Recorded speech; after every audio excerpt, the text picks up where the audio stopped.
दरवाजा जोर से बंद हो चुका था। उस आवाज के साथ ही जैसे पूरी हवेली जाग गई हो। संजय और नेहा एक दूसरे को देखते हैं।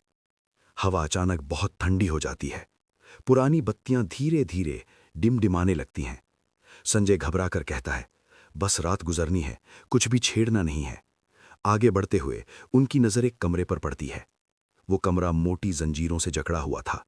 दीवारों पर काले धागे और लाल तांत्रिक निशान बने हुए थे। नेहा धीरे से बोलती है, संजय, इस कमरे के अंदर क्या बंद है? उसी पल बत्ती जोर से झिलमिलाती है। संजय घबरा कर कहता है, हमें बेड जीतनी है, बस सुबह तक रुकना है। पर नेहा की आंखों में अजीब सी बेचैनी होती है। यहां कुछ गलत है, मुझे देखना है, वो कहती है। संजय उसे रोकता है, प्लीज नेहा, मत करो। लेकिन नेहा नहीं सुनती। वो जंजीर तोड़ने के लिए आसपास सामान ढूंढने लगती है। उधर संजय कैमरा ऑन करके हवेली रिकॉर्ड करता है। हॉल के बीच एक बहुत बड़ी तस्वीर लगी होती है, एक सुंदर महिला की तस्वीर। संजय जैसे ही उससे शूट करता है, कैमरे की स्क्रीन पर तस्वीर अजीब होने लगती है।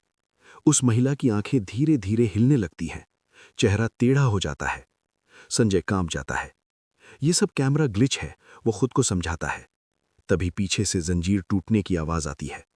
नेहा दरवाजा खोल देती है। दरवाजा खुलते ही पूरी हवेली कांप उठती है। दीवारों से धूल गिरने लगती है। और तभी नेहा की भयानक चीख गूंजती है। संजय भागते हुए वहां पहुंचता है। कमरे के बाहर नेहा नहीं होती, सिर्फ जमीन पर पड़ा नेहा का ब्रेसलेट। संजय का गला सूख जाता है। नेहा, वो कांपते हुए बोलता है। कोई जवाब नहीं आता। तभी उसके कान के पास किसी की सांस महसूस होती है। तुमने दरवाजा खुलने दिया। संजय घूमता है, वहां कोई नहीं होता। अचानक उसकी टॉर्च बंद हो जाती है। पूरा अंधेरा। उस अंधेरे में दीवारों पर किसी के चलने के निशान उभर आते हैं। वो निशान धीरे धीरे संजय की तरफ बढ़ने लगते हैं। संजय पीछे हटता है। दरवाजा अपने आप बंद हो जाता है। उसकी पीठ के बिल्कुल पास किसी की मौजूदगी महसूस होती है। संजय कांपते हुए बोलता है, नेहा, अगर तुम यहीं हो तो कुछ बोलो। सिर्फ एक हल्की सी हंसी। कैमरा अचानक बंद हो जाता है। अंधेरे में सिर्फ एक सच रह जाता है।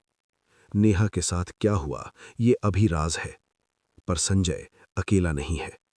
पार्ट 3 देखना ना भूलें, क्योंकि अब हवेली अपना खेल शुरू करेगी।